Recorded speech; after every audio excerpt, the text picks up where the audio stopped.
People don't respect you just because you speak. They respect you when your words make sense, hit the point, and add something valuable to their life. Most people don't think about this. They talk without checking if the other person is even with them. They rush. They use weak words. They miss the moment to connect. Speaking smart isn't about sounding fancy. It's about making your words clear, matching your tone of the moment, and knowing when to slow down or hold your ground. It's about reading people, feeling their mood, and leaving them better than when you started talking.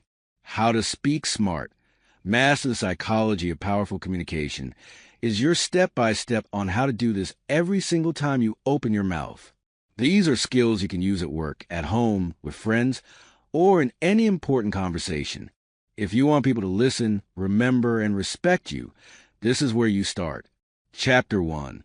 Speak only after you know exactly what matters most. When you open your mouth to speak, the words you choose will either build your influence or weaken it. That's why before you say anything, you need to know exactly what matters most in that moment. Communication is not just about making noise. It's about delivering something valuable. Every conversation, every meeting, every talk is an opportunity to make an impact. But that impact depends entirely on whether you're clear about your purpose before you speak. If you don't take time to think through what matters most, you risk wandering through your words, and people will quickly tune out. Human attention is fragile. People have too many things competing for their focus. They will not fight to stay with you if they can't immediately sense that what you're saying is important. This is why you must decide before a single word comes out what your main point is, and why it matters to the person listening. Imagine a lucky you. Think about the time someone has spoken to you without a clear direction. You could feel it, couldn't you? They started talking, and you weren't sure where it was going. Maybe they used extra words that didn't help their point. Maybe they brought up details that didn't need to be there. By the end, you might have been more confused than when they began. That's not smart communication. That's noise. And noise never earns trust, respect, or influence. Now, picture the opposite. Someone speaks, and from the first few seconds, you know they are clear. Every sentence they share moves toward one main point. You can follow them without effort.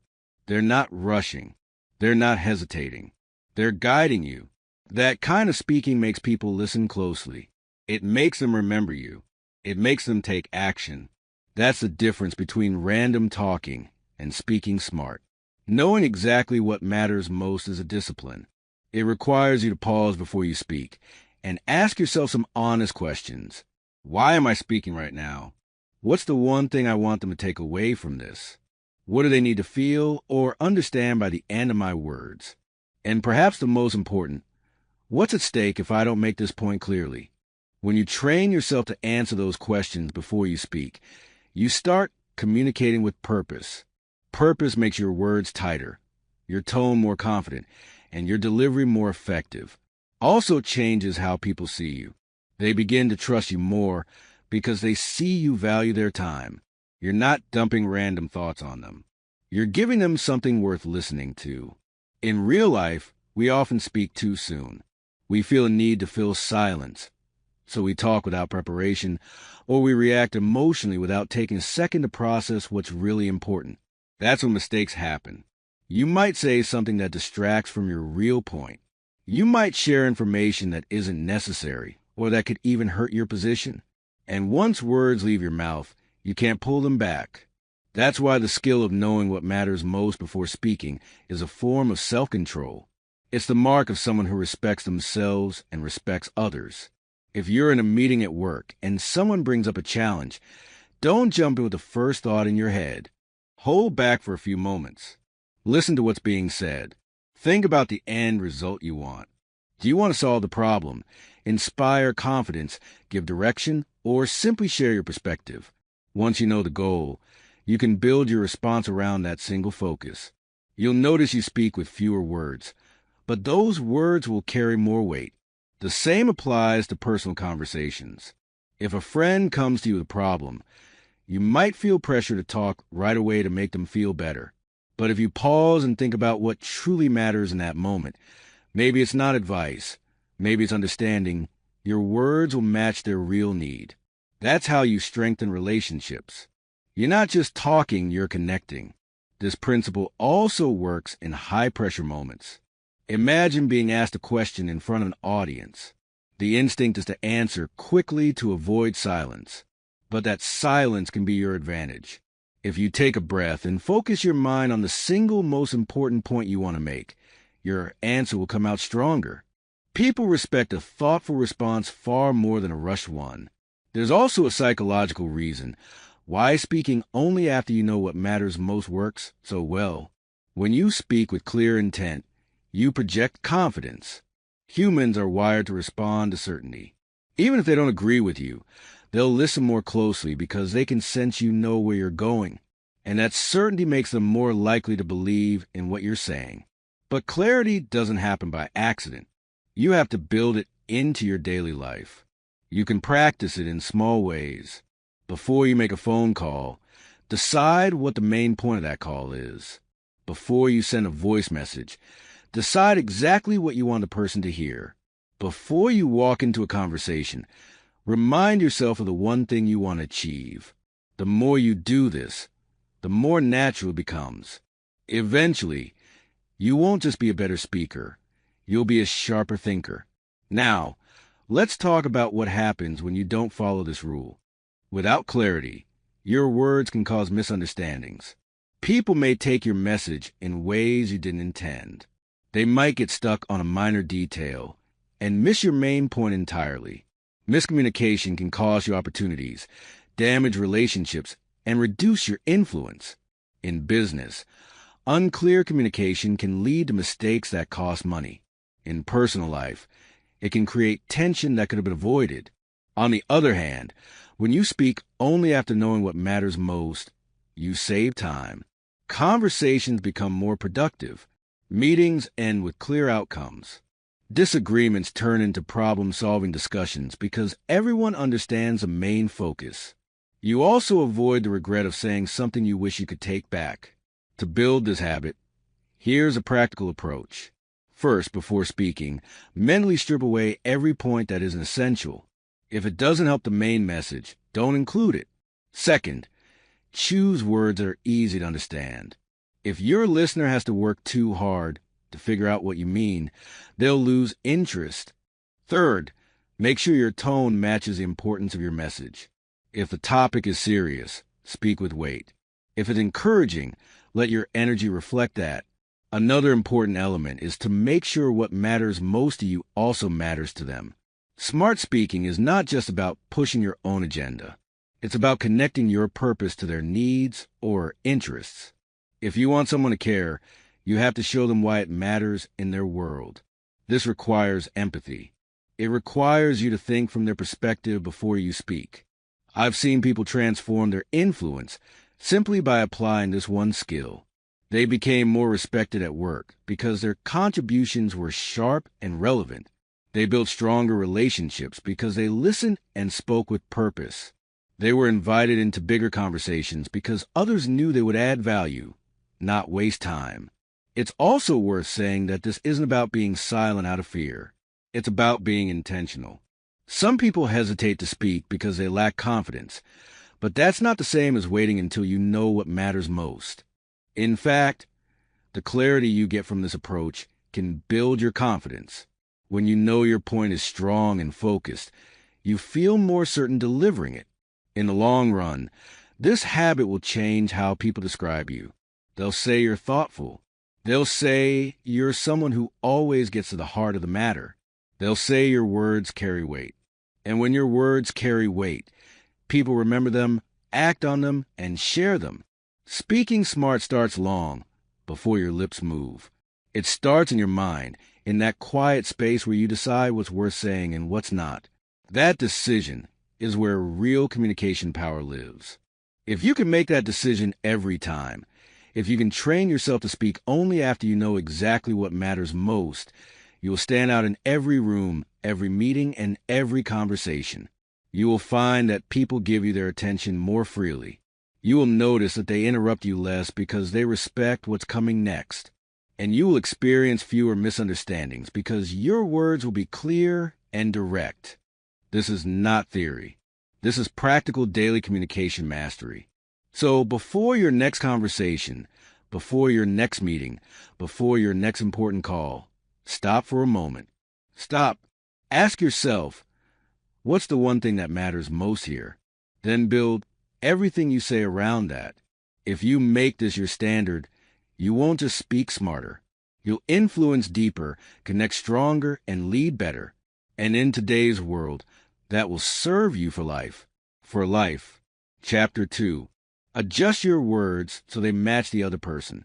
When you speak to someone, the way you choose your words will decide whether they understand you or lose interest. People have different ways of processing information. They have different experiences, different levels of knowledge, and different emotional states. If you want your message to land, you cannot deliver it the same way to every person. You have to adjust. You have to shape your words so they fit the person in front of you. This is not about pretending to be someone you're not. It's about respect, awareness, and effectiveness. It's about understanding that your responsibility as a communicator is not just to speak, but to be understood. The moment you open your mouth, you are either building a bridge or creating a gap. The bridge is built when you use language that the other person relates to, words they connect with, and a tone they can receive. The gap appears when you use language they cannot connect with, phrases they do not relate to, or a tone that creates distance instead of closeness. Smart communication is about building that bridge every single time. This requires paying attention. Before you speak, you have to observe. How does the person talk? Do they prefer straightforward and short sentences, or do they enjoy more detail? Do they speak formally, or do they keep it casual? Are they in a serious mood, or are they relaxed? These are not small details. They're signals that guide you in shaping your message. The better you read them, the better your communication will be. Think about when you've been in a conversation where the other person spoke in a way that felt far from how you naturally communicate. Maybe they were overly technical when you wanted simple answers. Maybe they were too casual when you were discussing something serious. You probably felt some frustration. That's exactly what happens when words don't match the person you're speaking to. The meaning gets lost, and so does the connection. The way you adjust your words also depends on the other person's knowledge about the topic. If they're new to what you're talking about, you don't flood them with complicated terms or industry jargon that will make them feel excluded. Instead, you simplify without making them feel small. You focus on giving them clarity. But if you're speaking to someone experienced, you don't waste their time explaining basic things they already know. You acknowledge their level and communicate accordingly. This makes them feel respected, and they stay engaged. It's also important to be aware of pace.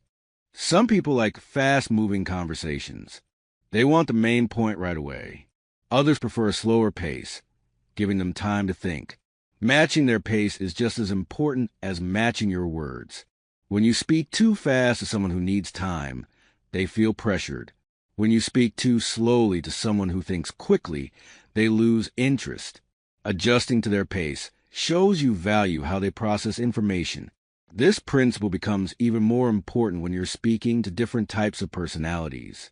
A highly analytical person wants facts, numbers, and logic. An emotional, people-oriented person responds better to stories, personal experiences, and how things affect people. A results-driven person wants to know the action steps and outcomes. A cautious person wants reassurance and details about risks. If you speak to each of these people in the same way, you will lose some of them. But if you match your words to their style, they will feel that you get them. That builds trust instantly. Matching your words is not only about content, but also about tone. If someone is serious about a subject and you respond in a light or joking manner, you create a disconnect. If someone is relaxed and casual and you respond with cold formality, they may feel judged or uncomfortable. The best communicators have the skill to read the atmosphere and respond with a tone that keeps the conversation balanced. There's also a listening element here. The more you listen, the more you can adjust. If you're too focused on what you're going to say next, you'll miss cues. You won't notice when their expression changes, when they lean forward, when their voice softens or hardens. Those are signs telling you whether your words are connecting or missing the mark. Observing them in real time allows you to adapt mid-con conversation. That adaptability is what separates average communicators from exceptional ones. Sometimes adjusting your words means changing how much you say. Some people prefer a lot of detail before they feel confident about something. Others only want the core point and will ask for details if they need them. If you give too much information to someone who only wanted the basics, you lose their attention. If you give too little to someone who needs more, you leave them uncertain. Matching the amount of information to the person is one of the fastest ways to build understanding. Adjusting also means being mindful of the emotional state of the other person. If someone is upset, they are not in a position to process long explanations. They might not even hear half of what you say. In those moments, fewer words with a calmer tone are more powerful than an overload of information. If someone is enthusiastic, you can mirror that energy to keep the momentum going. This doesn't mean copying them. It means showing that you're tuned in to where they are emotionally. You also have to consider culture and background. Words carry different meanings in different places. What sounds direct in one culture may feel rude in another. Matching your words means being aware of who you're speaking to, what experiences they bring, and what will help your message land in a positive way. This skill isn't built overnight. You develop it by being intentional. In every conversation, start by asking yourself, who am I speaking to? What matters to them right now? What kind of language will make this conversation productive? You're not changing who you are. You're adjusting your approach so that your message doesn't get lost in translation between your mind and theirs.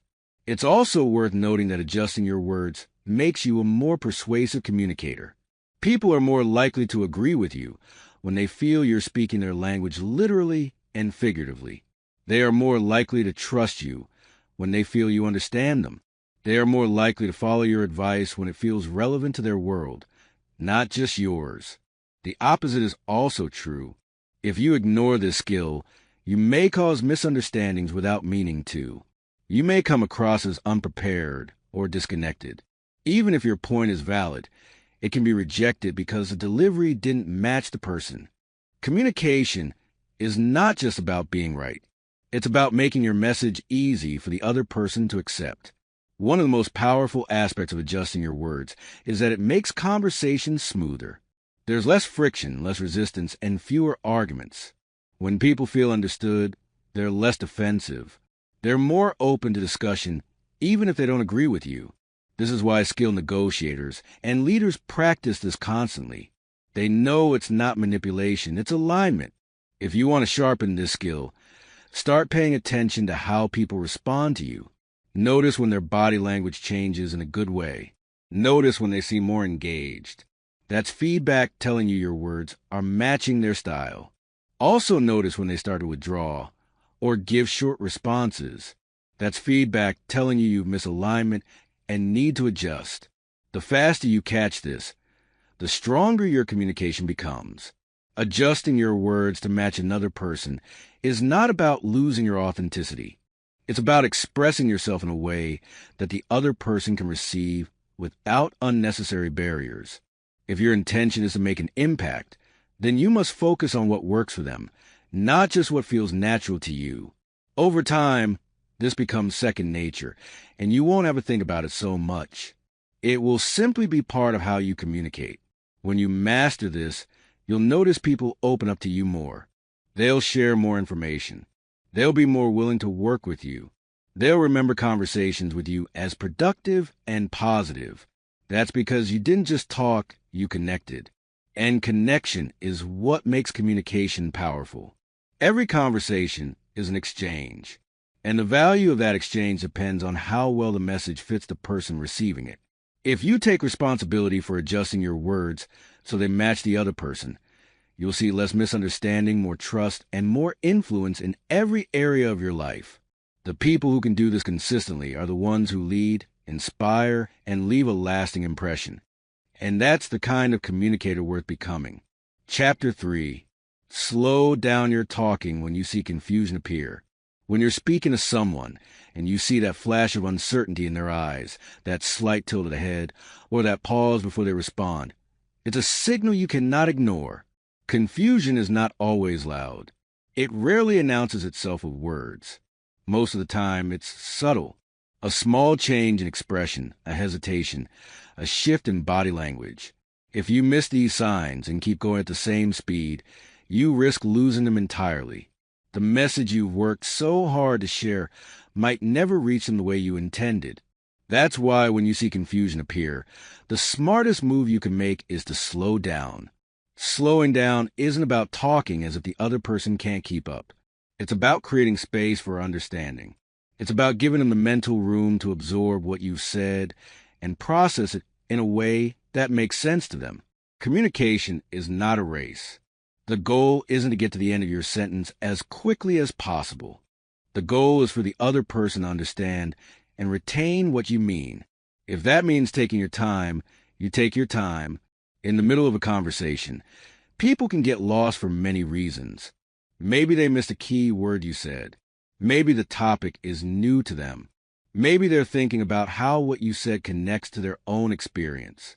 Or maybe something about your explanation moved too quickly for them to keep track. If you keep moving at your normal pace, you leave them behind. And once they're left behind, they'll often stop trying to follow altogether. That's when you lose the connection. When you notice signs of confusion, the most effective action is to pause briefly and then slow your delivery. This pause signals to the listener that you're paying attention to them, not just yourself. It also gives you a chance to choose your next words more carefully, so they bridge the gap between where they are and where you are in the conversation. This is not only respectful, it's strategic. It keeps the communication alive. The act of slowing down serves another purpose. It gives you time to check if you've been clear so far. You can restate an important point in simpler terms. You can give an example. You can ask a short question to see if they're with you. These small adjustments done at a slower pace give them the opportunity to catch up without feeling overwhelmed or embarrassed. One mistake many people make is believing that speaking faster makes them sound more confident. While speed can sometimes show energy, it can also signal that you're more focused on your own delivery than on the listener's understanding. True confidence shows in your ability to control the pace to match the needs of the person you're speaking to. It shows in your willingness to slow down, repeat, or reframe something without losing patience. In professional situations, this skill can make the difference between success and failure. Imagine you're explaining a process to a new team member. You notice their expression tighten just slightly. If you rush ahead, they'll be nodding without comprehension. And when it's time for them to take action, mistakes will happen. But if you slow down in that moment, repeat the key point and confirm they understand before moving on, you save time, prevent errors, and build trust. In personal conversations, slowing down when confusion appears shows empathy. It shows that you're not just trying to get your words out, but that you care about how those words are received. People remember when they feel heard and understood. They remember when someone took the time to make sure they were on the same page. Slowing down also changes the emotional tone of the conversation. It removes pressure. When someone is confused, they can feel stressed or anxious about keeping up. That anxiety makes it even harder for them to understand. By slowing your pace, you remove that pressure and make it easier for them to focus on the content rather than the speed. This approach also benefits you as a speaker. It forces you to think more carefully about what you're saying.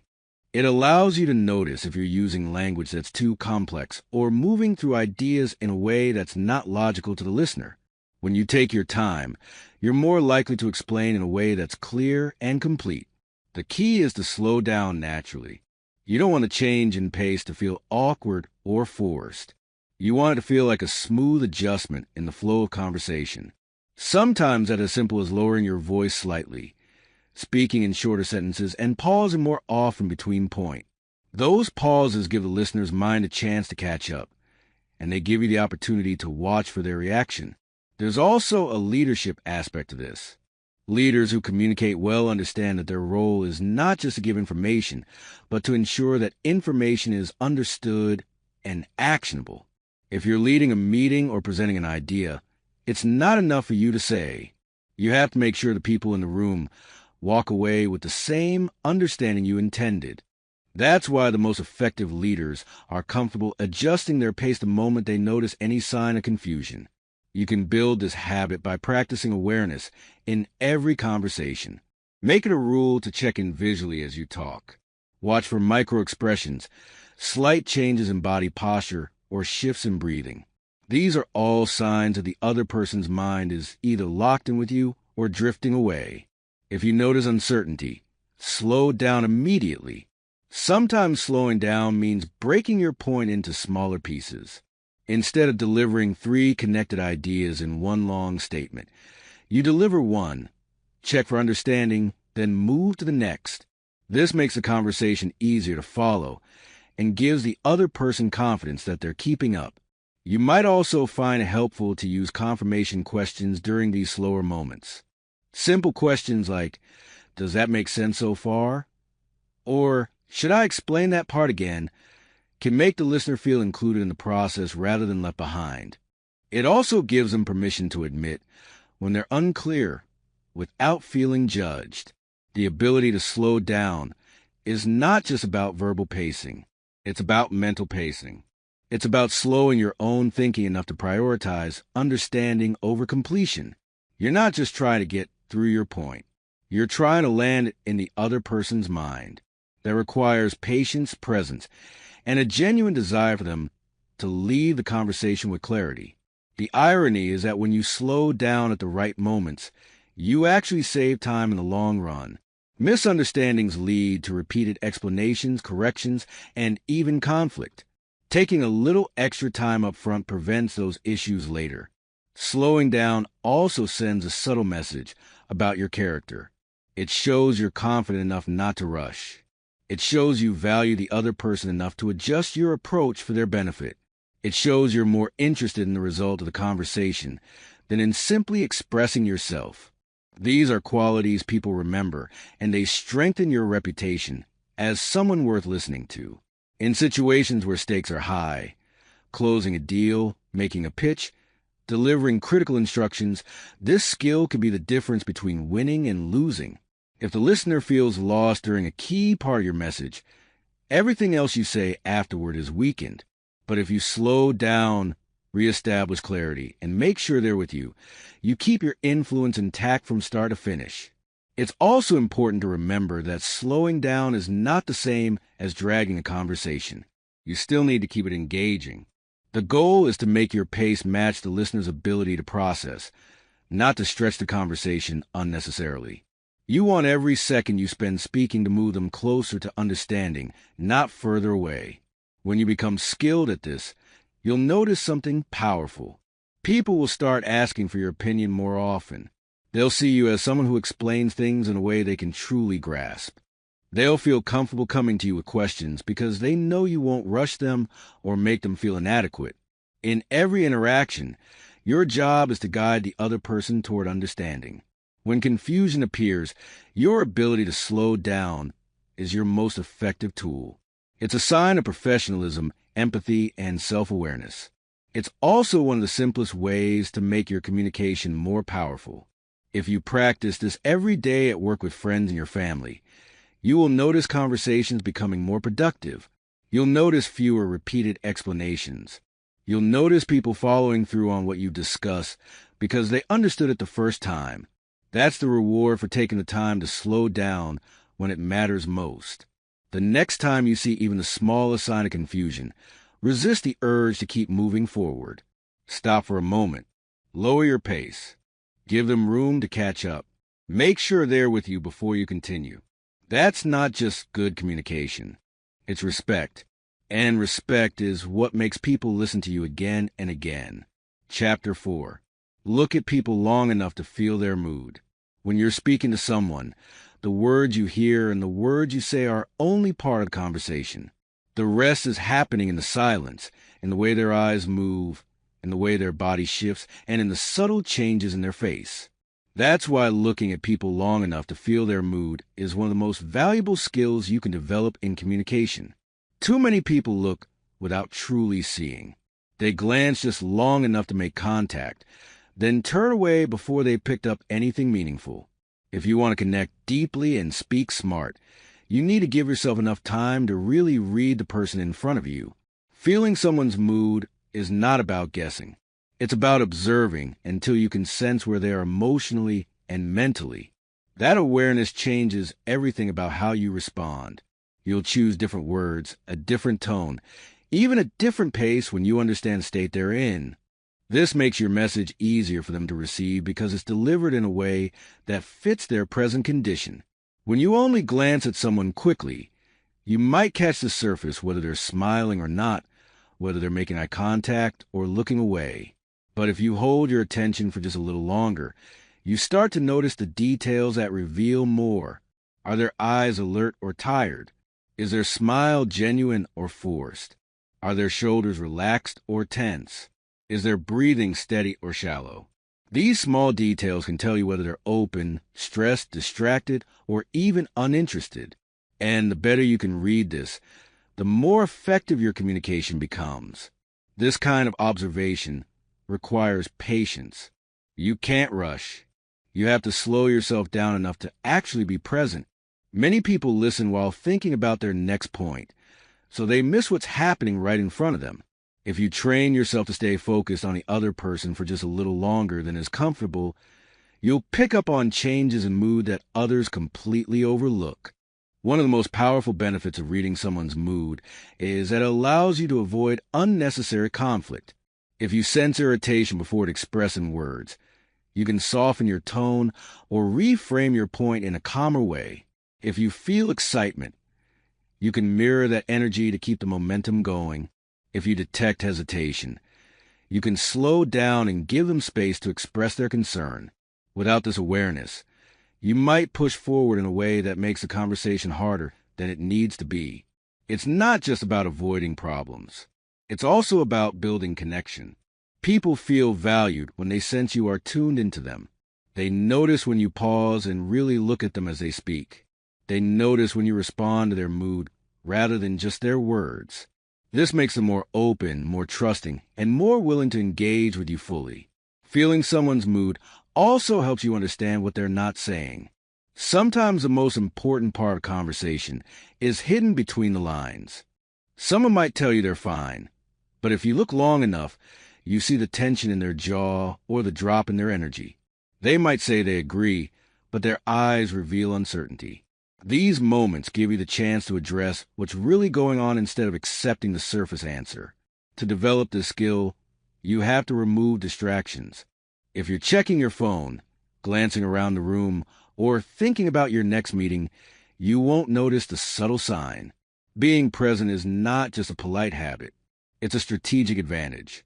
It allows you to catch things in real time and respond in a way that moves the conversation in the right direction. There's a difference between staring and truly looking. Staring can make people uncomfortable, especially if it feels like you're trying to dominate or challenge them. Truly looking is different. It's relaxed, engaged, and respectful. It's about being interested. Not the goal is to give them your attention in a way that feels natural, but long enough for you to read their emotional state. The length of time you need to look will depend on the situation. In a fast-moving exchange, a few seconds of focused attention might be enough. In a deeper conversation, you might maintain consistent eye contact while they speak, occasionally glancing away so it feels natural. The point is to stay present long enough to read them, not to rush through the interaction. When you can feel someone's mood, your communication becomes far more adaptive. If you notice they're restless, you keep your points concise. If you sense they're deeply engaged, you can expand on your ideas. If you detect frustration, you can acknowledge it and address it before moving on. This ability to adjust based on real-time feedback makes you far more effective in both personal and professional situations. One of the best places to practice is in everyday conversation. When you're talking to a friend, Hold your attention on them long enough to notice their breathing, their expressions, and their body position. When you're in a meeting, watch how someone reacts as others speak. When you're meeting someone for the first time, take an extra moment before speaking to notice their initial mood. The more you practice, the more natural it becomes. Feeling someone's mood is also about noticing changes during the conversation. People's emotional states aren't fixed. They shift as the discussion progresses. They might start out guarded but become more open. They might begin relaxed but tense up when a certain subject comes up. If you're paying attention, you can adjust in real time to keep the conversation on track. This is a skill that separates average communicators from great ones. Average communicators focus only on the words. Great communicators focus on the whole person. They listen with their eyes as much as their ear. They respond not just to what's said, but to how it's said and to the feelings behind it. In leadership, the skill is priceless. A leader who can feel the mood of their team can sense when motivation is dropping, when tension is rising, and when enthusiasm is building. They can address issues before they become problems and capitalize on positive energy. When it's present, they can have difficult conversations in a way that keeps respect intact because they're aware of how people are receiving their words. In personal relationships, this skill builds closeness. When your partner, friend, or family member feels that you really see them, not just hear them, they're more likely to share openly. They're more likely to trust you with their true thoughts and feelings. This kind of connection strengthens bonds and reduces misunderstanding. To master this skill, you have to practice active stillness. That means being fully engaged without rushing to fill silence or push the conversation forward. It means allowing yourself to stay in that moment long enough for the truth of the other person's mood to come through. It's not always comfortable, but that's why it's rare and valuable. You also need to be careful not to make quick judgments. Sometimes what looks like frustration is actually concentration. What looks like boredom might be exhaustion from something unrelated to your conversation. That's why you look long enough to go beyond your first impression and get a more accurate sense of their state. Once you feel their mood, the next step is to use that awareness wisely. If they seem open, take the opportunity to go deeper into the conversation. If they seem closed off, consider easing into the topic or giving them space. If they seem uncertain, provide reassurance or ask clarifying questions. This is how you make your communication more effective. You respond to reality, not assumption. With time and practice, you'll find that reading people's moods becomes second nature. You won't have to think about it. It will simply be part of how you interact. You'll walk into a room and immediately sense the energy. You'll meet someone new and quickly understand if they're relaxed, cautious, or eager. You'll be able to shift your words, tone, and approach in a way that makes your message more impactful. The truth is, most people go through life with very little awareness of others beyond the obvious. They miss opportunities to connect because they don't take the extra moment to really see the person in front of them. But when you train yourself to look long enough to feel someone's mood, you put yourself in a position to communicate on a level most people never reach. This is not just about being liked. It's about being effective. It's about delivering your message in a way that sticks because it's tailored to the moment, to the person, and to their emotional state. It's about creating conversations that are not just exchanges of words, but exchanges of understanding. And that's the kind of communication that changes relationships, influences decisions, and leaves a lasting impression. Chapter 5. Match your energy level to the tone of the talk. Every conversation has a tone, and that tone sets the rhythm for how the exchange will unfold. Some talks are filled with urgency, others with calm reflection. Some are heavy with seriousness, while others are light and casual. If your energy doesn't match the tone of the talk, you create friction that makes understanding harder. But when you align your energy with the atmosphere of the conversation, everything flows more smoothly. People feel you're in sync with them, and that alignment makes your words more effective. Matching your energy is not about pretending to feel something you don't. It's about being aware enough to adjust how you present yourself so that your message is received in the best way possible. Communication isn't just about the words you choose. It's about the volume of your voice, the speed of your delivery, your facial expressions, and the physical presence you bring to the moment.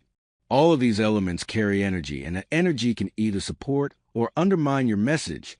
If you walk into a conversation with high excitement when the other person is dealing with something serious, your energy will feel out of place. It can make them think you're not taking the matter seriously, even if you are. On the other hand, if you respond to good news with low flat energy, it can feel like you're uninterested or even dismissive. This mismatch can lead to misunderstandings and weaken the trust between you and the other person. Matching energy starts with awareness. The first thing you do when you join a conversation is to take a moment to observe. Listen to the tone of the other person's voice. Notice the pace at which they're speaking. Watch their facial expressions. Pay attention to how animated they are with their body language. These clues tell you where their energy level is. Once you sense it, you adjust your own energy so you're not pushing conversation in a direction that feels unnatural. When you match energy, you create comfort. People are more likely to open up when they feel the person they're talking to is moving at the same emotional pace they are. It shows you're present, you're tuned in, and you're making an effort to be part of the same moment they're in. That builds rapport faster than any clever sentence could. Think about professional situations. In a brainstorming session, the tone might be lively and quick-moving. Ideas are being thrown around and energy is high. In that environment, speaking with slow, low energy can cause people to overlook your contribution. To be heard, you want to raise your energy to match the room. But if you're in a meeting where people are discussing a sensitive issue, you do the opposite. You lower your energy to match the seriousness of the topic, showing respect for the mood in the room. Personal relationships work the same way. If your friend is sharing exciting news about an achievement, they're looking for your energy to meet theirs. They want you to share in the joy and enthusiasm. If they're telling you about a challenge or loss, they're looking for your energy to be steady, calm, and understanding. When you respond in a way that matches their emotional state, you make them feel understood on a deeper level. Matching energy also helps you manage tension. If someone comes at you with high frustration or anger, meeting them with the same intensity will likely escalate the situation. In that case, matching energy doesn't mean mirroring the exact emotion.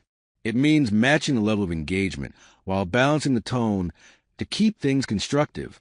You can speak firmly and clearly without matching their anger, which helps de-escalate instead of inflame. There's a balance to strike here. Matching energy doesn't mean you lose yourself or abandon your natural style.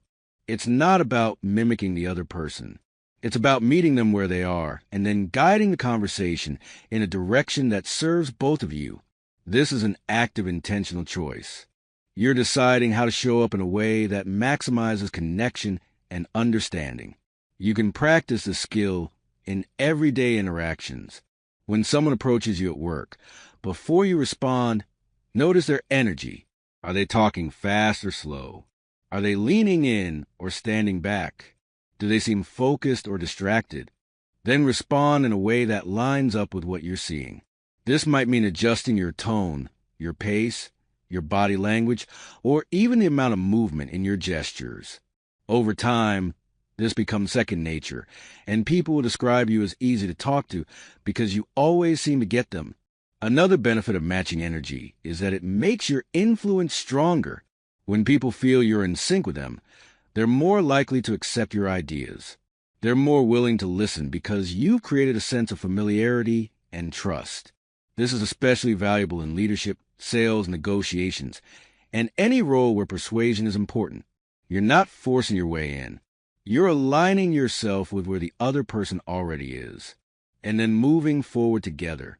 It's worth noting that this skill also applies in group situations. Every group has its own energy. A team meeting can feel different from a social gathering, and both will differ from a crisis discussion. If you bring energy that's too high in a calm group, you stand out in a way that can be distracting. If you bring energy that's too low in a lively group, you risk being overlooked. Reading the room and adjusting accordingly allows you to be part of the flow, rather than fighting against the challenge for many people, is that they stay locked in their own energy without considering how it affects the other person. They bring whatever mood they're in to the conversation and expect others to adapt. This can work sometimes, but more often it creates this. The more adaptable you are, the more people will feel comfortable around you because you're not forcing them to adjust to you. You're meeting them halfway. Matching energy also communicates respect. It says, I'm paying attention to you. I value this conversation enough to be fully present in it. That simple act can change the tone of an interaction instantly. It can take a conversation from awkward to engaging, from tense to calm, from distant to connect. There are times when you might intentionally shift the energy once you've matched it. For example, if someone is nervous before a big presentation, you might start by matching their energy, keeping your tone quiet and measured, then slowly raising it to encourage confidence. If someone is overly worked up, you might begin at their level and gradually bring your energy down to help them calm. This works because people are more likely to follow your lead once they feel you're aligned with them. Your physical presence is a big part of the energy isn't just in your voice. It's in your posture, your expressions, and your movement. If someone is speaking slowly and thoughtfully, but you're shifting constantly and fidgeting, your physical energy is mismatched, even if your words are fine. Consistency between your verbal and nonverbal energy makes the connection stronger. Matching your energy to the tone of the talk is ultimately about connection. It's about making the person you're speaking to feel like you're walking alongside them rather than pulling them ahead or dragging them behind. It's about creating a rhythm in conversation that feels natural, comfortable, and productive for both sides. If you focus on developing this skill, you'll find that your conversations become smoother. People will open up more quickly. Disagreements will resolve faster, and you'll be able to guide discussions toward better outcome. You will become someone people trust to handle conversations with care, whether the mood is light, heavy, urgent, or reflective.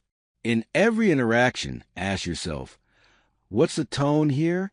What's the emotional pace? How can I bring myself into alignment with it?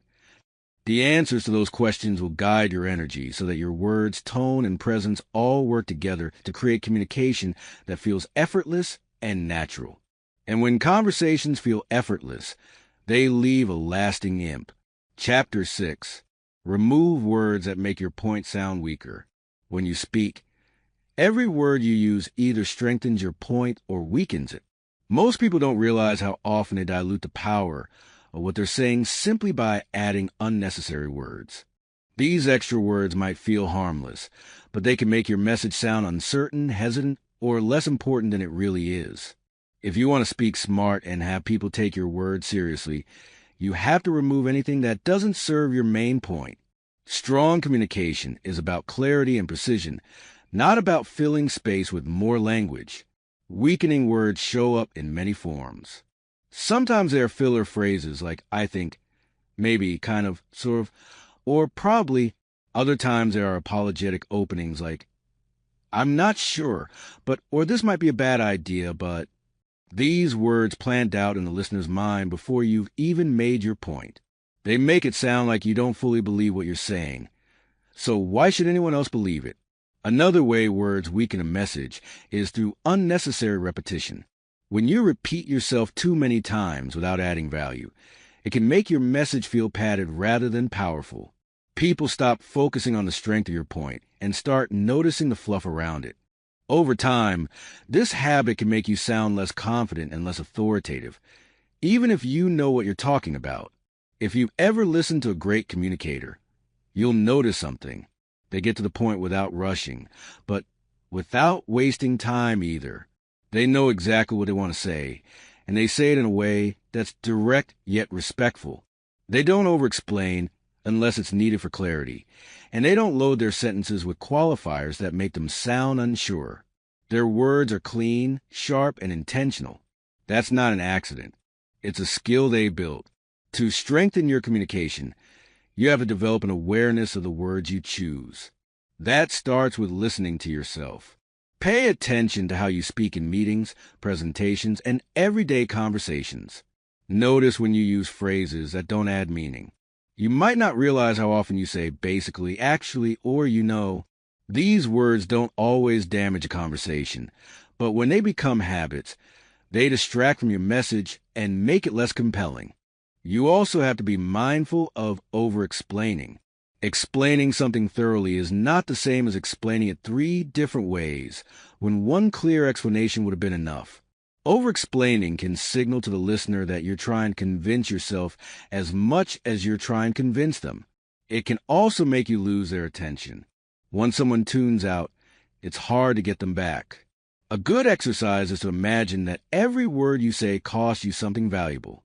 If you had to pay for each word, you'd choose them more carefully.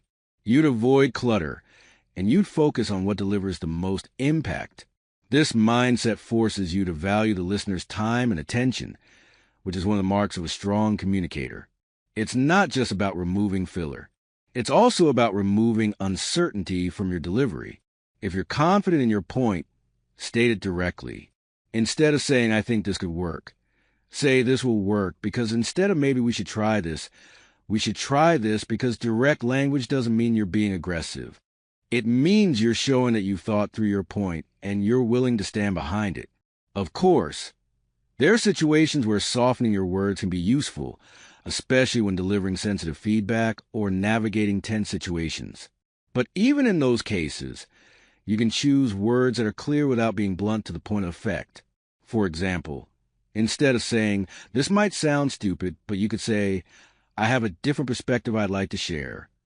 You're still softening the entry, but you're doing it in a way that doesn't make your idea sound weak before you've even shared it. Another way to make your point stronger is to avoid vague language. Words like a few, maybe, and probably can be useful in casual talk.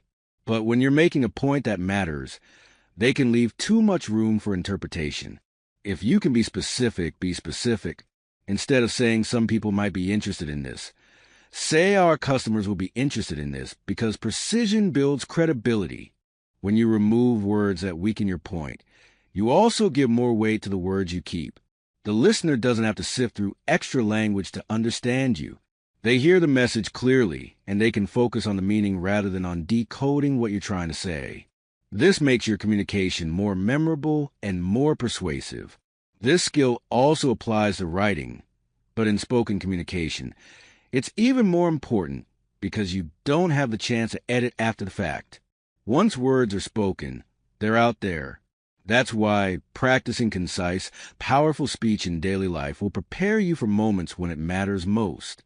Whether you're answering a question in a meeting, making a case for an idea, or speaking to an audience, the ability to strip away anything that weakens your message will give you a clear advantage.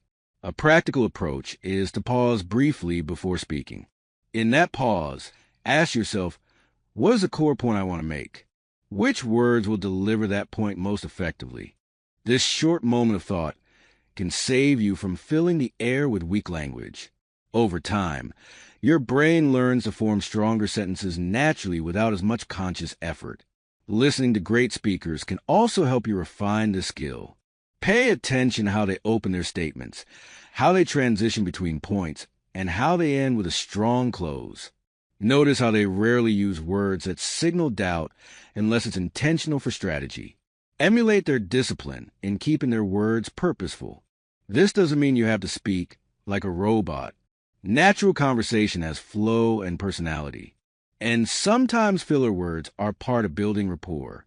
The goal isn't to strip your speech of all casual elements. It's to make sure that when it's time to be clear, you can be clear without anything getting in the way. There's another benefit to removing weak words. It makes you sound more credible under pressure. In high-tech situations, interviews, negotiations, debates, people listen not just to what you say, but how you say it. If you fill your answers with uncertainty markers, they'll sense hesitation. But if you state your point directly, they'll sense assurance. Even if they don't agree with you, they'll respect the way you presented yourself. Over time, people will start associating you with clarity and directness. They'll know that when you speak, you're worth listening to because you don't waste time and you don't cloud your message.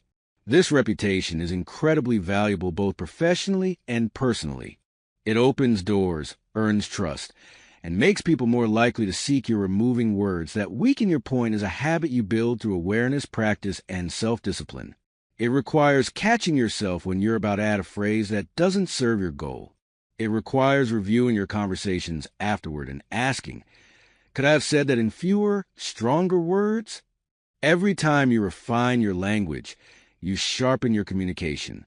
The real test of this skill is when you have to deliver important messages on the spot. In those moments, you won't have time to think through every sentence. That's when your training in choosing strong, direct language will show. You'll speak with confidence. Your point will land and the conversation will move forward without confusion. The world is full of noise. People are overloaded with information every day. If you want your voice to cut through that noise, you can't afford to weaken your message with unnecessary words. Every sentence should earn its place. Every word should have a reason to be there. That discipline will make you stand out in every room you enter. If you commit to this, you'll notice people responding differently to you. They'll take your contributions more seriously. They'll remember what you said more clear. And you'll find that your influence grows, not because you're speaking more often, but because you're speaking with more strength each time. That is the real power of removing words that make your point sound weaker. Chapter 7. Check if the listener is following before moving on. A conversation is only successful if both people stay on the same page. It doesn't matter how much effort you put into explaining your point, if the other person is no longer with you halfway through. Too many people make the mistake of talking straight through without pausing to see if the listener is still engaged, still understanding, and still processing the information. Communication is not about delivering your message in one uninterrupted stream. It's about creating a shared understanding as you go. That's why you have to check if the listener is following before you move on. When you take the time to confirm understanding, you prevent confusion from building. Small misunderstandings caught early can be fixed quickly, but if you keep moving without checking, those small gaps turn into bigger problems. The person might nod politely while feeling lost, and you might assume they're keeping up. By the time you finish, they could be completely disconnected from what you meant. That's when mistakes happen, instructions get misinterpreted, and trust starts to erode. Checking for understanding is not about doubting the other person's intelligence. It's about respecting their perspective and pace. People process information differently. Some grasp new concepts quickly. Others need a little more time. Some prefer to hear all the details before asking questions. Others like to clarify as they go. If you assume everyone processes like you do, you'll miss opportunities to ensure your message is landing the way you intended. The signs that someone isn't following are often subtle. You might notice their eyes drift for a second, their facial expression tighten, or their head tilts slightly as if they're trying to catch up. They might stop making small verbal acknowledgments like yes or I see. Their body language might shift from open to close. These are signals that the connection between your words and their understanding is weakening. When you notice these signs, you have a choice. Keep talking and hope they catch up, or pause and check in. The second option always leads to better communication. A simple direct question like, is this making sense so far? Or, do you agree with where we're at right now? Invites the listener to be part of the process. It tells them, you're not just there to talk. You're there to ensure you both understand each other. Sometimes the best way to check understanding is to ask them to share their view of what you just said. This doesn't have to be formal. You might say, how would you approach this based on what we've covered, or what's your take on this step? Their answer will show you instantly whether they're aligned with your meaning, or if something needs clarification. Checking in also helps the listener feel respected. It shows you value their perspective enough to stop and make sure they're not just hearing you, but actually understand it. It creates a two-way conversation instead of a one-sided lecture. This is especially important in situations where the outcome depends on mutual clarity, such as in planning, problem-solving, or negotiation. In group settings, checking if the audience is following is even more critical. People may not speak up if they're lost, especially in larger groups where they don't want to interrupt. That's why it's important to break your points into sections and pause to ask for questions or feedback. Even a brief "does this match your experience" can bring people back into the discussion and uncover areas where they need more clarity. In fast-paced conversations, it's easy to assume that if the listener isn't interrupting, they're following along. But silence doesn't always mean agreement or understanding. It can mean hesitation, confusion, or even disagreement they're not ready to express. By actively checking in, you create space for them to voice any uncertainty before it becomes a bigger issue. This habit also builds trust over time. People remember when you take the extra moment to make sure they're with you. They'll feel more confident working with you because they know you won't just leave them behind. They'll see you as someone who communicates with precision and care, which makes them more open to your ideas in the future. There's a practical side to this as well. In business, unchecked misunderstandings can cost time, money, and relationships. A project might stall because team members interpreted instructions differently. A client might feel frustrated if they thought they agreed to one thing but got another. A simple check-in during the conversation could have prevented all of that. In personal relationships, failing to confirm understanding can lead to unnecessary conflict. You might think you've agreed on something only to find out later that the other person had a completely different interpretation. Taking a moment to confirm what's been understood helps prevent these avoidable tensions and keeps relationships strong. You can make checking for understanding a natural part of your style by keeping it conversational. Avoid making it feel like a test. Instead, weave it into the flow of discussion. Use tone and body language that invite openness. If you ask someone if they're following in a way that feels judgmental, they may pretend they are even if they're not. But if you ask in a way that feels collaborative, they're more likely to be honest. One powerful approach is to combine observation with question. Watch for nonverbal signs of confusion. Then use an open-ended question to explore their perspective. For example, "I noticed you looked unsure when I mentioned that step. What's your take on it?" This both acknowledges their reaction and gives them a chance to clarify without embarrassment. It's also useful to check for understanding at key points in the conversation rather than only at the end. Waiting until the conclusion to find out someone hasn't been following means you might have to go back and redo large section. Breaking the conversation into smaller parts and confirming after each makes the whole process smoother and more effective. This approach also creates a rhythm that keeps people engaged. They know you're going to pause and involve them, so they stay alert and ready to contribute. It transforms the conversation from something they passively receive into something they actively participate in.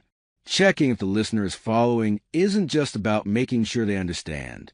It's about making sure they care. When people feel included in the process, they're more invested in the outcome. They don't just understand the message. They take ownership of it. Over time, this habit makes you a more reliable communicator. People know that when you're involved in a discussion, the end result will be clear and agreed upon by everyone. They'll trust that you won't rush ahead for the sake of finishing. You'll make sure the foundation of understanding is solid before moving forward. Even in situations where time is limited, this step can save you from having to repeat yourself later. A quick confirmation now can prevent a long explanation later. It's an investment in efficiency as much as it is in clarity. The best communicators don't just talk. They make sure their words land. They don't assume that silence means understanding. They take the time to confirm, clarify, and adjust as needed. That's what makes their conversations productive, their relationships stronger, and their influence more lasting. If you want to improve how people respond to you, make this a non-negotiable habit. Before you move on to the next point, stop and ask yourself, do I know for sure they're with me right now? If the answer is anything less than certain, take a moment to check. That moment can be the difference between being heard and being truly understood. Chapter 8. Hold your ground when someone tries to control you. There will be moments in your life when someone will try to push you into a corner, steer the conversation their way, or make you agree to something that doesn't feel right. They may try to dominate through their words, tone, or presence. If you give in too easily in those moments, you risk losing not only the conversation, but also your self-respect. Holding your ground when someone tries to control you is not about being aggressive or confrontational. It's about standing firm in your values, your beliefs, and your decisions while still communicating with clarity and composure. When someone tries to take control, they often rely on pressure. That pressure might be subtle, such as interrupting you repeatedly, speaking over you, or dismissing your points. It can also be direct, like demanding you agree, using guilt, or making you feel as though you don't have another option. If you're not ready for it, you might find yourself agreeing just to end the tension. But that short-term relief comes with long-term consequences, because you just shown them that pushing hard enough will make you back down.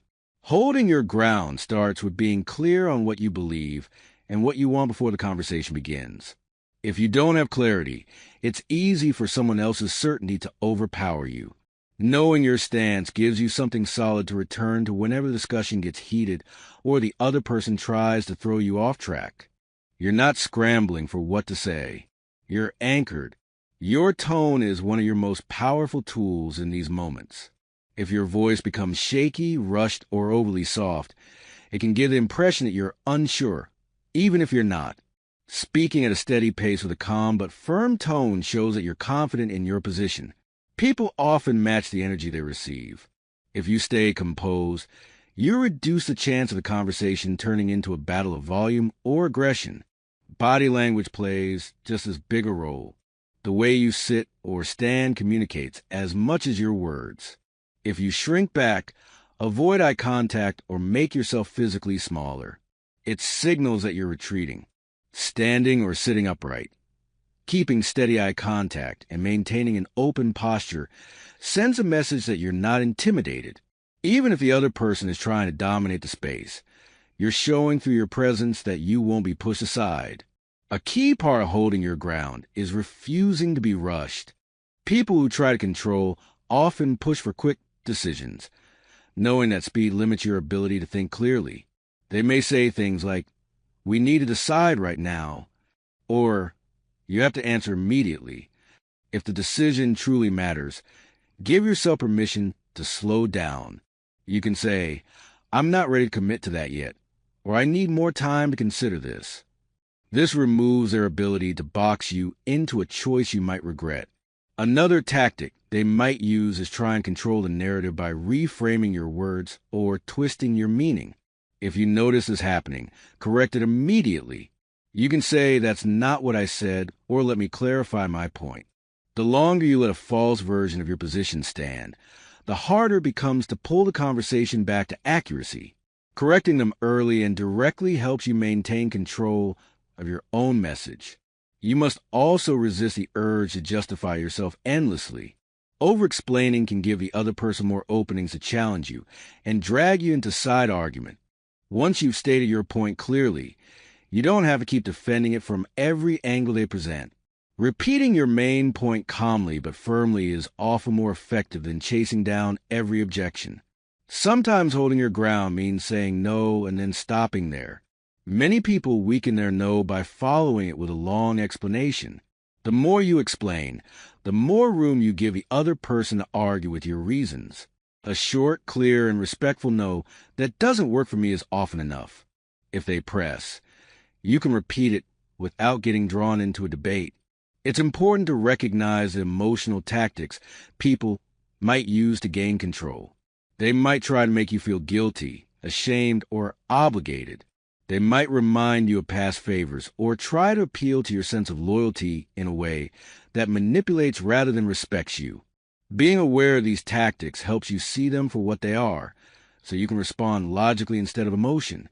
At times, holding your ground also involves redirecting conversation.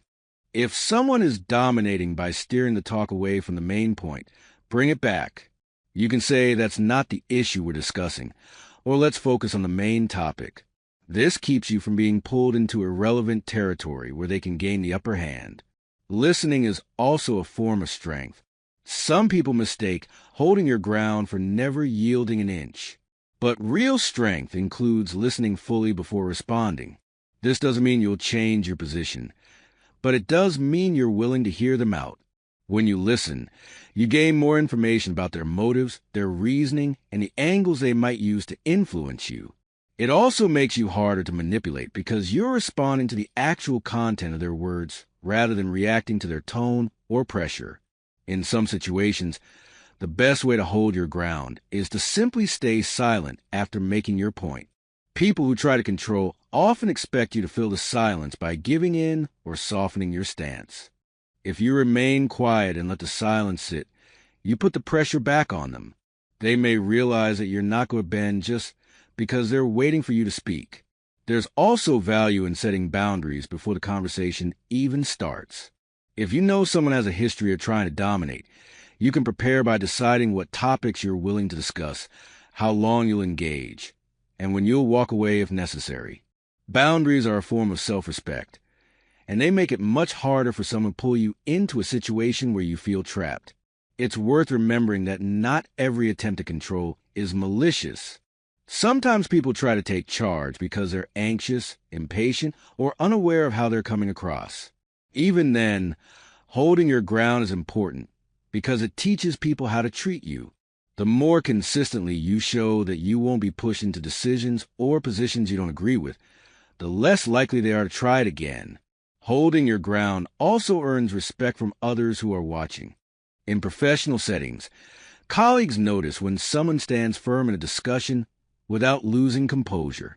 It signals that you can handle pressure, think independently, and protect your priority. In personal life, friends and family see that you value yourself enough not to be swayed against your will. This respect can strengthen your influence over time.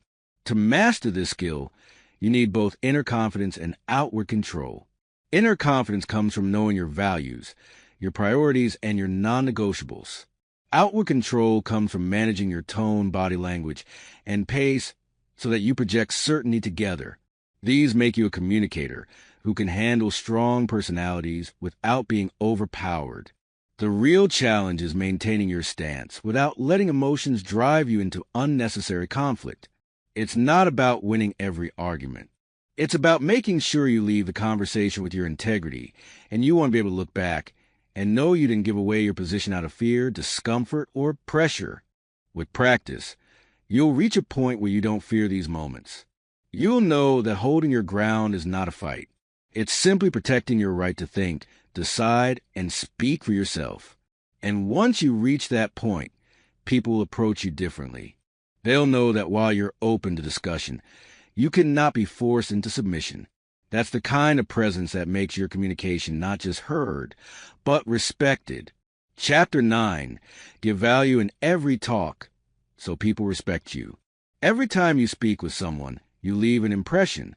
That impression can raise their respect for you, or it can lower it. If you want to be a communicator, people listen to. Remember this simple principle. Give value in every talk. Value means they walk away from the conversation with something useful, an idea, a perspective, an answer, a solution, or even just a better feeling than before you spoke. Too many people talk to fill the air, to show they have something to say, or to get their own thoughts out. The ones who stand out are the ones who speak in a way that makes the other person feel they gained something from the interaction. Giving value starts with the mindset that the conversation is not just about you.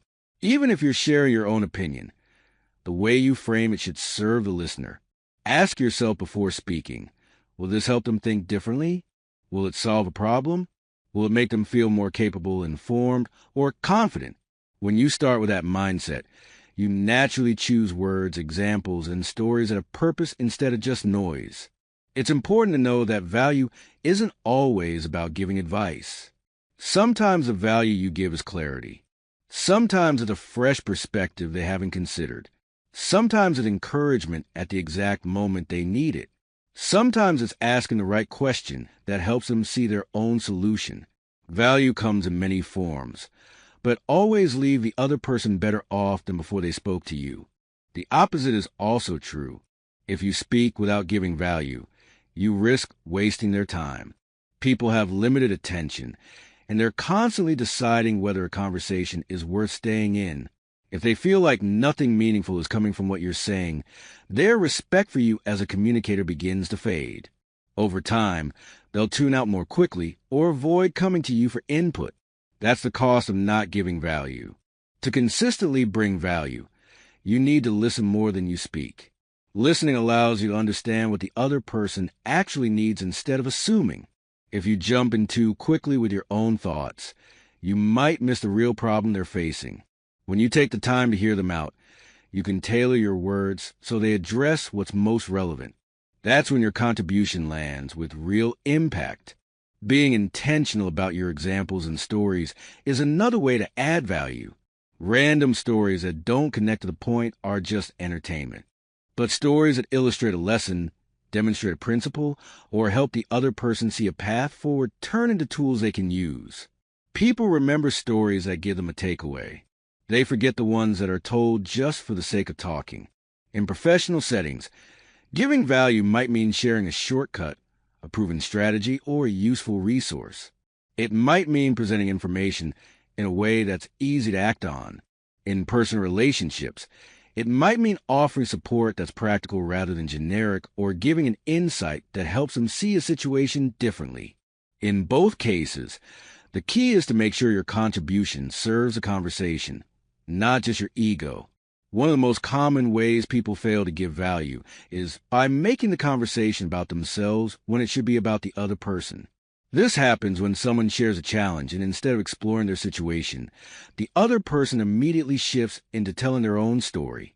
While personal stories can be valuable, they should be used with the intention of helping, not just to redirect attention. The question you should always ask yourself is, how does this help them? If it doesn't, it's not value, it's self-indulgence. Giving value also builds authority. When people consistently leave conversations with you feeling more informed, more prepared, or more confident, they begin to see you as someone worth listening to. This doesn't mean you have to be an expert in everything. It means you take the time to think before you speak and contribute something that moves the discussion forward in a meaningful way. Sometimes value is about efficiency. You might give value by making a complex topic simple, by summarizing key points so everyone's clear, or by removing unnecessary details that waste time. Clarity is one of the most underrated forms of value in communication, and people will respect you for making things easier to understand. Another way to bring value is to anticipate needs. If you know what's coming next in a discussion, you can prepare something that will help before it's even asked for in a meeting. This might mean having the right data ready. In a personal conversation, it might mean offering reassurance before doubt has a chance to grow. Anticipation shows that you're thinking beyond the moment, and that makes your presence in the conversation even more valuable. Respect is built over time. One conversation may not define how people see you, but the pattern of your conversations will. If people can count on you to make every interaction worth their time, they'll seek you out. They'll trust your input. They'll give you their attention even in a busy or distracted environment because you've earned a reputation for bringing something worth hearing. There's also a confidence that comes with this habit. When you know you've given value, you don't need to talk excessively or overcompensate. You can be brief and still make an impact. The respect you gain isn't because you spoke the most. It's because you made your words count. You also have to understand that value is relative. What's valuable to one person might not be valuable to another. That's why knowing your audience is critical. The same piece of advice could be helpful to a beginner, but unnecessary to an expert. The same encouragement might mean a lot to someone who's struggling, but feel redundant to someone already motivated. This is why listening and paying attention to context is key. You can only give real value if you understand what matters to the person you're speaking with. One challenge in giving value is avoiding the temptation to over-deliver in a way that overwhelms the listener. Sometimes in an effort to help, people dump too much information at once, making it hard for the other person to process. Value isn't about quantity, it's about quality. One clear, relevant, and actionable idea is often worth more than 10 scattered suggestions. Another aspect of giving value is knowing when not to speak. Silence can be valuable when it gives space for the other person to think, reflect, or share more. If you rush to fill every gap in the conversation, you might rob them of the chance to express something important. Listening fully before responding can be one of the most valuable things you do. Respect grows when people feel understood, supported, and equipped after talking to you. This requires intention in every conversation. You can't just hope value shows up. You have to create it. That might mean doing a little extra preparation before important discussions, reflecting on your past conversations to see where you could have offered more, or simply being more mindful about the words you choose. Over time, this habit changes how you see communication. You stop measuring the success of a conversation by how much you got to speak and start measuring it by how much the other person gained. That shift makes you more effective, more respected, and more trusted.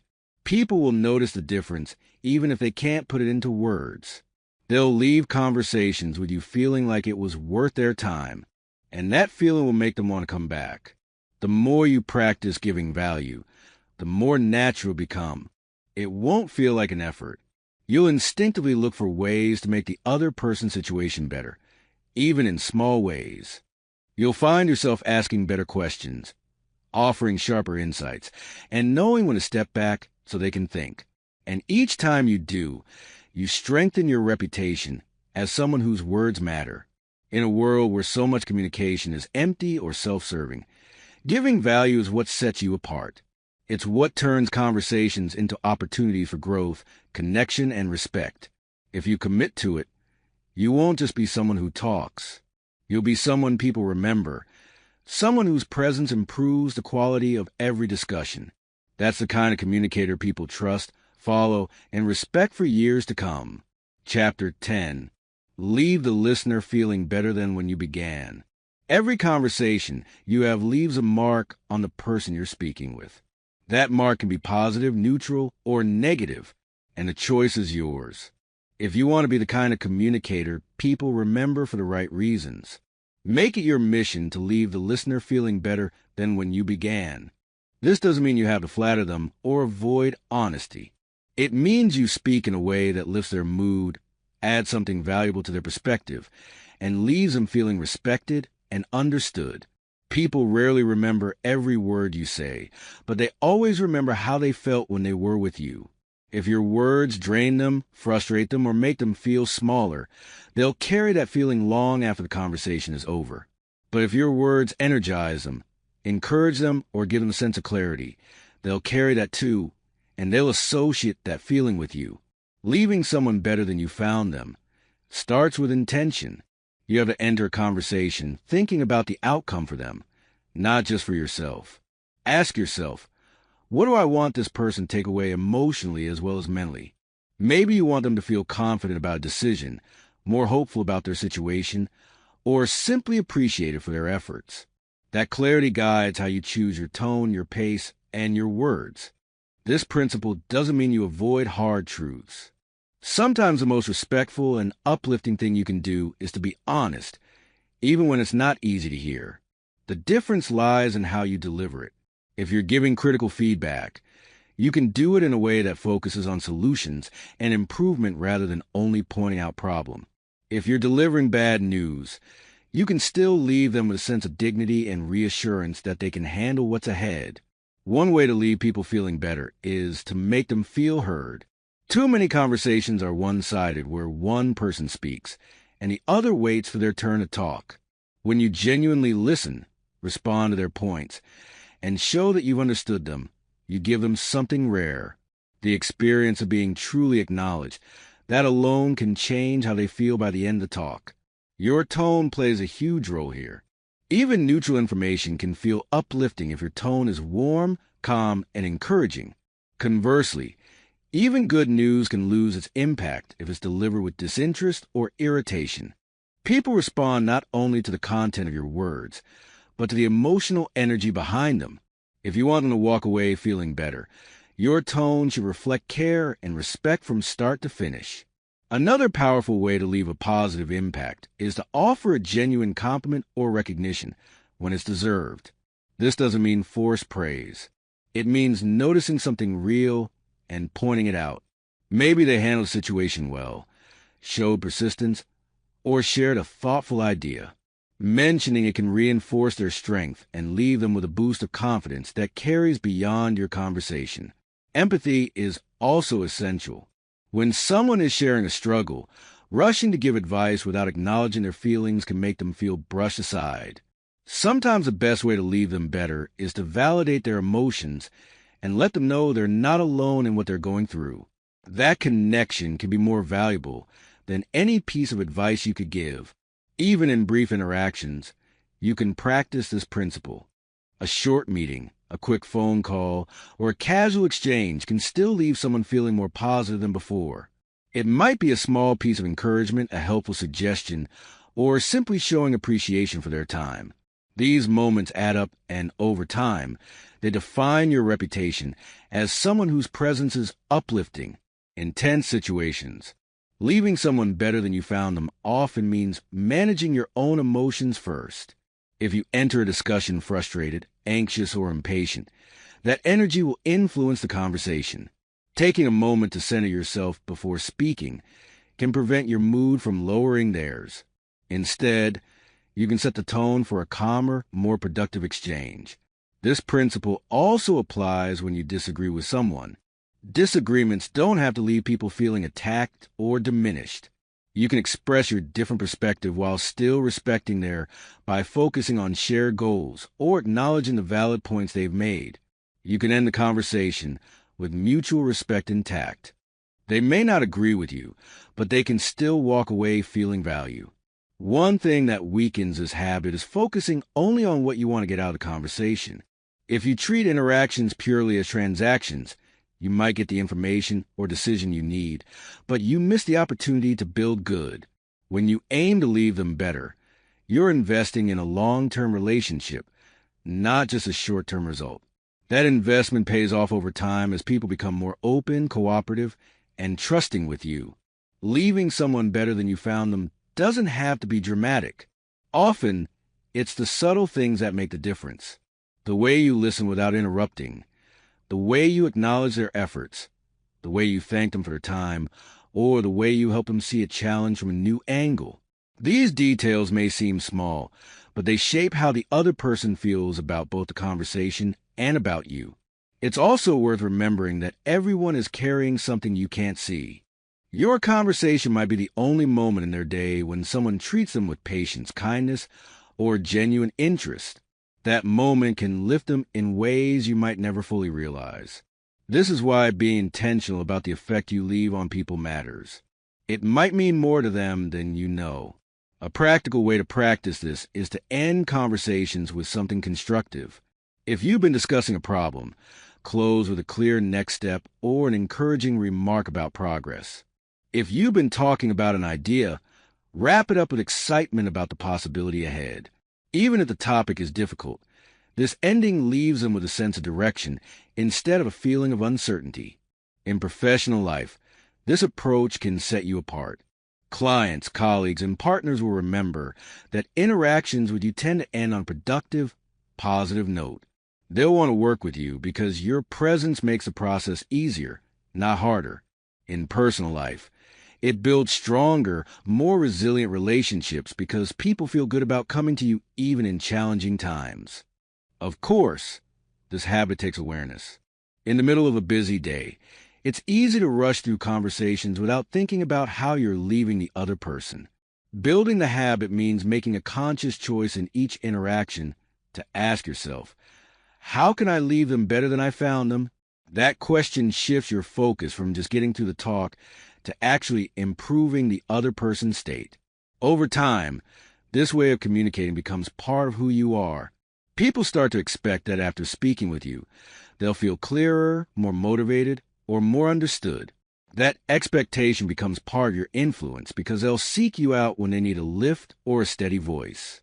The long-term impact of this is powerful. You not only build a network of people who respect you, but you also create an environment where your conversations are known for producing positive change. This reputation will serve you in both your professional and personal life, opening doors and deepening trust. When you consistently leave people feeling better than when you began, You create a ripple effect. The encouragement you give them might influence how they speak to the next person. The clarity you provide might help them make a better decision. That the respect you show might inspire them to treat someone else the same way. Your single conversation can set off a chain of positive outcomes you'll never fully see. This is the kind of communication that goes beyond information. It's transformation. It doesn't just transfer knowledge or opinions. It changes the emotional and mental state of the person you're speaking to. And when you can do that, you're no longer just a participant in conversations. You're a leader in them. That's the mark of a communicator people remember, respect, and want to listen to.